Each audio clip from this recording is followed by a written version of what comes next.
సినిమాలో హరిహర వీరమల్లో యజ్ఞాలు చేయడం చూసాము, వర్షాలు పట్టడం కోసం. సో ఆ సినిమాలో చాలా బాగా చూపెట్టారు. ఇప్పటివరకు మీరు నేను చెప్తున్నా కదా, సెకండ్ హాఫ్లో ఏదైతే సనాతన ధర్మం గురించి హరిహర వీరమల్లు సినిమాలో చూపెట్టారో ఇప్పటివరకు అలాంటి కాన్సెప్ట్స్ ఏ సినిమాలో కూడా రాలేదు.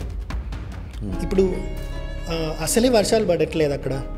వాళ్ళు ఏం చేస్తారు, ఉన్నది ముస్లిం రూలర్స్, ఔరంగజేబ్ పాలన కదా, వాళ్ళు యజ్ఞాలు యాగాలు చేయనిచ్చే వాళ్ళు కాదు, కన్వర్ట్ చేసేవాళ్ళు. ఎవరి దగ్గర అయితే వేద జ్ఞానం ఉంటుందో వాడిని చంపేసేవాళ్ళు. అలాంటప్పుడు అడవిలోకి వెళ్ళి వీళ్ళు యజ్ఞయాగాలు చేస్తున్నారు.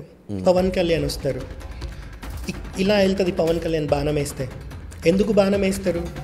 వీళ్ళని తగలబెట్టడానికి కాదు, అవతలలో ఆపడానికి. వాళ్ళు ఏమనుకుంటారు, నిజంగా తెలుగున్నోడైతే వాళ్ళు చచ్చిపోయేదాకా వెయిట్ చేద్దామని అనుకోవాలి. వాళ్ళు ఏమనుకుంటారు, యజ్ఞలో పడి వాళ్ళే చచ్చిపోతారో అని వాళ్ళు వెళ్ళిపోతారు.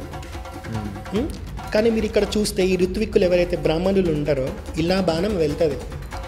వాళ్ళు ఎవరు బాణం వేశారని ఇలా కూడా చూడరు, దాంట్లోనే హవిస్ చేస్తూ ఉంటారు, యజ్ఞయాగం చేస్తూనే ఉంటారు. సపోజ్ ఆ బాణం ఎవరికైనా అక్కడ తాకిందనుకోండి, అప్పుడు కూడా ఎవడూ లేవడు.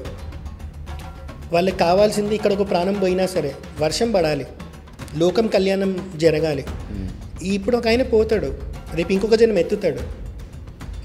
ఇప్పుడు ఇక్కడ కాన్సన్ట్రేషన్ దెబ్బతినింది అనుకో, యజ్ఞభంగం జరిగినట్టే కదా.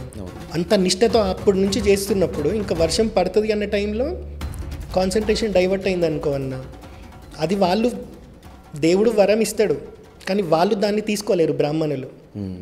నేను తప్పు చేశాను ఆ రిగ్రెట్ ఎప్పుడు ఉంటుంది. అందుకే ప్రాణాలు పోతున్నా సరే, చుట్టూ అగ్ని మండుతున్నా సరే వాళ్ళు యజ్ఞమే చేశారు ఆపకుండా. అది ఆ సినిమాలో చూపెట్టినట్టు ఇప్పటికి ఎవరు చూపెట్టలేదు. ఇది కదా మనం యాక్సెప్ట్ చేయాలి.